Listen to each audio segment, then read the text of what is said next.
মানুষের সমস্ত কাজেরই ফলাফল তার নিয়তের উপর মওকুফ। ব্যবহার ভেদে যেমন বিষ ঔষধ হয়ে যায়, আবার ঔষধ বিষ হয়ে যায়, সেই রকম নিয়ত ভেদে ভালো কাজও খারাপ হয়ে যায়, আবার খারাপ কাজও সময়ে ভালো হয়ে যায়। ফিতনা ফাসাদ ঝগড়া বিবাদ সৃষ্টির জন্য সত্য কথা বলা গুনাহ, আর ফিতনা ফাসাদ ঝগড়া বিবাদ মীমাংসার জন্য মিথ্যা কথা বলা নেকির কাজ। কোনো মানুষের ক্ষতি করার জন্য তার সুনাম করা গুনাহর কাজ, আবার মানুষের উপকার করার জন্য গীবত বা নিন্দা করা নেকির কাজ। আসসালামু আলাইকুম ওয়া রাহমাতুল্লাহি ওয়া বারাকাতুহু। আলহামদুলিল্লাহি রাব্বিল আলামিন, সাল্লাল্লাহু আলা মুহাম্মদ সাল্লাল্লাহু আলাইহি ওয়াসাল্লাম। হযরতজি পশ্চিমবঙ্গ ইসলামী শিক্ষা ও গবেষণা নিকেতনের প্রতিষ্ঠাতা। তাঁর লেখা কিতাব পথের দিশারি থেকে একটি বিশেষ অংশ পাঠ করব ইনশাআল্লাহ। শ্রেষ্ঠ হাদিস গ্রন্থ বুখারী শরীফের একেবারে শুরুতেই যে হাদিসটি উল্লেখিত হয়েছে সেটা হলো ইন্নামাল আমালু বিন্নিয়াত, অর্থাৎ সমস্ত আমলই নিয়তের সঙ্গে জড়িত। নিয়তের ওপরই সকল আমলের বিচার হবে বা প্রতিফল দেওয়া হবে। যে কোনো ইবাদত কবুল হওয়ার প্রথম শর্ত হল ইখলাস বা বিশুদ্ধ নিয়াত। আল্লাহ তাআলাকে খুশ করার জন্য যে সমস্ত আমল করা হবে তারই সব খোদার নিকট পাওয়া যাবে। কিন্তু লোককে দেখাবার বা শোনাবার জন্য, বাহাদুরি দেখাবার জন্য, ফকর বা বড়াইয়ের জন্য, সুনাম লাভের জন্য, মানুষের বা সমাজের ভয়ে, মানুষ তথা সমাজকে খুশ করার জন্য যে সমস্ত কাজ করা হবে তার সব আদৌ পাওয়া যাবে না, বরং শক্ত গুনাহ হবে। হযরত রাসূলুল্লাহ সাল্লাল্লাহু আলাইহি ওয়াসাল্লাম বলেছেন, রিয়া অর্থাৎ লোক দেখানো ইবাদত হচ্ছে ছোট শিরক। একটু চিন্তা করলে বোঝা যায় অহংকার ও ফকরের ন্যায় রিয়া হলো পরোক্ষ শিরক। যদি কেউ মানুষ বা সমাজের ভয়ে অথবা মানুষ বা সমাজকে প্রসন্ন করার জন্য নামাজ পড়ে বা রোজা করে, তার নামাজ রোজা কবুল হবে না, উপরন্তু সে গুনাহগার হবে, কারণ সে শিরক করল। একমাত্র আল্লাহকে খুশ করার নিয়তে ও তাঁরই ভয়ে তাঁরই বন্দনা করতে হবে। কিন্তু মানুষ যখন আল্লাহর ভয় ও তার সন্তোষ লাভ দূরে ঠেলে দিয়ে মানুষের ভয়ে বা তার সন্তুষ্টির জন্য কোনো নেক আমল করল, তখন আল্লাহকে মাবুদের আসন থেকে নামিয়ে দিয়ে সেই আসনে মানুষকে বসিয়ে দেওয়া হলো, বা মানুষকেই তখন মাবুদ বলে কার্যত মানা হয়ে গেল। কাজেই হযরত সাল্লাল্লাহু আলাইহি সাল্লাম রিয়াকে শিরক বলে গিয়েছেন, তার উক্তি একেবারে যুক্তিসঙ্গত। যদি কেউ নতুন দেশ দেখার জন্য বা দুনিয়া সফরের জন্য বা হাজি উপাধি নেওয়ার জন্য দুনিয়াবি কোনো উদ্দেশ্যের জন্য হজ করে, তাহলে সেও ওই রকম গুনাহগার হবে। মানুষের সমস্ত কাজেরই ফলাফল তার নিয়তের উপর মওকুফ। ব্যবহার ভেদে যেমন বিষ ঔষধ হয়ে যায়, আবার ঔষধ বিষ হয়ে যায়, সেই রকম নিয়ত ভেদে ভালো কাজও খারাপ হয়ে যায়, আবার খারাপ কাজও সময়ে ভালো হয়ে যায়।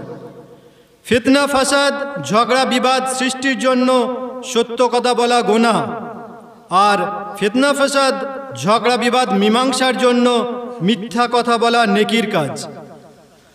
কোনো মানুষের ক্ষতি করার জন্য তার সুনাম করা গুনাহর কাজ, আবার মানুষের উপকার করার জন্য গীবত বা নিন্দা করা নেকির কাজ।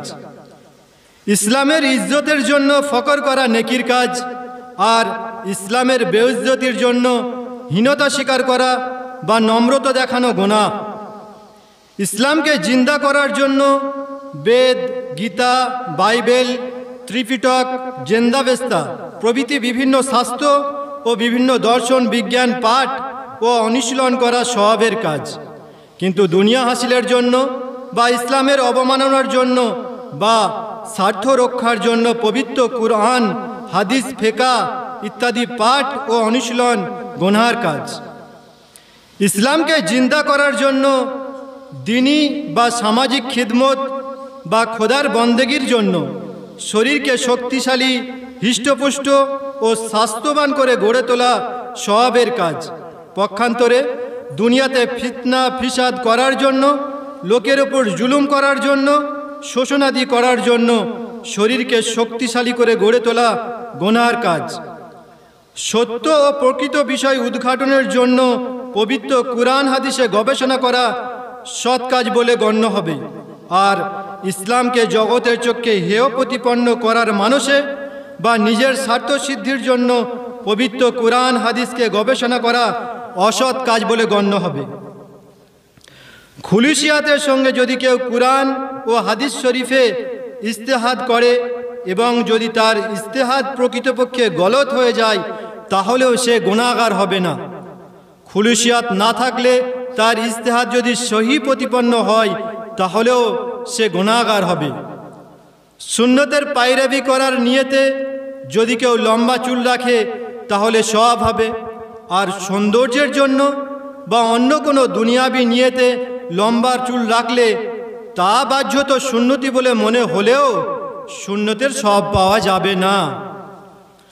খোদা তাআলার নেয়ামত জাহির করার জন্য ভালো ভালো পোশাক পরা সওয়াবের কাজ। যেমন হাদিস শরীফে আছে, আল্লাহ এটা পছন্দ করেন যে তাঁর বান্দা ওপর তাঁর দেওয়া নিয়ামতের চিহ্ন দেখা যাবে। তিরমিজি। পক্ষান্তরে নিজেকে সুফি বা জাহেদ, ত্যাগী বা বিরাগী বলে পরিচয় দেওয়ার জন্য তালি দেওয়া সুন্নতি লেবাস পরা গুনাহর কাজ।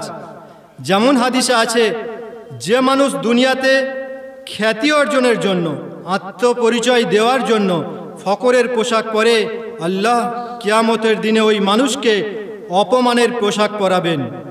মুসনাদে আহমদ, আবু দাউদ ও ইবনে মাজাহ। রিয়া ও ফকর থেকে বাঁচবার জন্য মসজিদে বা লোকের সামনে ইসরাক, চাস্ত, আবাবিন প্রভৃতি নামাজ বা তসবিহ ওজিফা পাঠ ইত্যাদি ছেড়ে দেওয়া সওয়াবের কাজ। কিন্তু লোককে তালিম দেওয়ার জন্য বা নেক আমলের প্রতি আকৃষ্ট ও উৎসাহিত করার জন্য মসজিদে বা লোক সমাগমের মধ্যে নফল নামাজ পড়া বা জিকির ওজিফা করা সওয়াবের কাজ। সমস্ত কাজই নিয়তের উপর মওকুফ বলে বেশ্যাকে হেদায়েত করার নিয়তে বেশ্যা বাড়িতে যাওয়া বা ওই ধরনের কোনো গুনাহের কাজ শরীয়ত সম্মত হবে না। কারণ যেখানে 1 গুণ উপকারের আশায় 10 গুণ ক্ষতি হয়ে যায়, সেখানে যাওয়াই শরীয়তে মানা আছে। অবস্থা ভেদে যে কাজগুলি জায়েজ সে সম্বন্ধে শরীয়ত বলেই দিয়েছে। যেমন অবস্থা ভেদে হারাম বস্তু ভক্ষণ, মিথ্যা কথা বলা, গীবত প্রভৃতি জায়েজ আছে। এ সম্বন্ধে খোলসা জানতে হলে জনসাধারণ পাঠকদের উচিত হচ্ছে অভিজ্ঞ হাক্কানি আলেমদের কাছে দরকার মতো জিজ্ঞাসা করে নেওয়া বা নিজ মুর্শিদের কাছে ধীরে ধীরে সবক নিয়ে কাজ করতে থাকা। আল্লাহ আমাদের যা কিছু শুনলাম তার উপরে আমল করার তৌফিক দান করুক। ওয়া মা আলাইনা ইল্লাল বালাগুল মুবিন।